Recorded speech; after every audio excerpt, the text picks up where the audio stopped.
Today, January 1, 2025, the glorious feast of the Mother of God. My dream today is to offer this YouTube video to realize the message of the Blessed Virgin Mother and the Christ child, Jesus, to Sor Lucia of the Fatima operation on December 10th.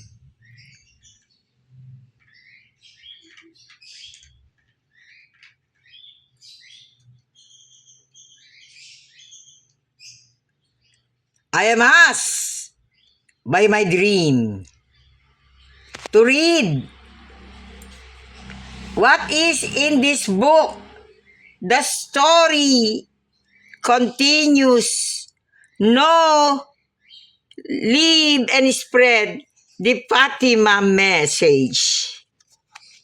The message on page 15, I am going to read. This is the one given on December 10, 1925. Our Lady of Fatima appeared to Sister Lucia in Pontevedra, Spain. And this is what is recorded on page 15 of this book. The story of Fatima continues. The Most Holy Virgin appeared to Sor Lucia, and by her side, elevated on a luminous cloud, was the Christ child.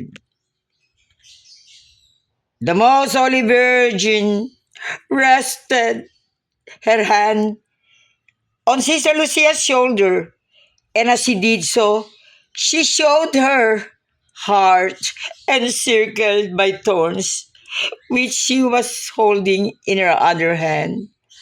At the same time, the Christ child said, "Have compassion on the heart of your most holy mother, covered with thorns, with which ungrateful men pierce it at every moment. And there is no one to make an act of preparation to remove them."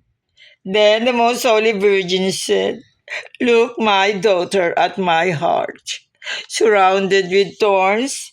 With what ungrateful man pierce me, pierce at every moment by their blasphemies and ingratitude. You at least try to console me and say that I promise to assist at the hour of death with the graces necessary for salvation all those souls. Our Lady of Fatima, O Christ child Jesus, when you appeared with the pierced heart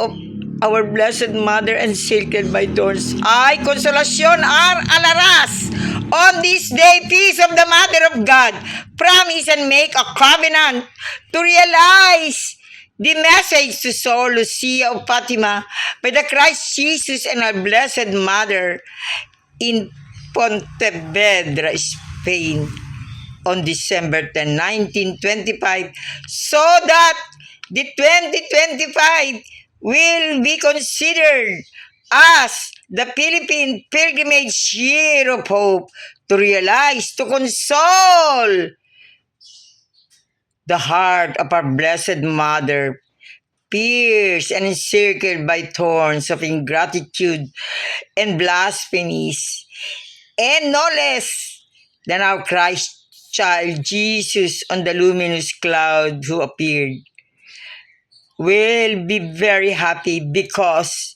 we console the heart of our Blessed Mother. Amen.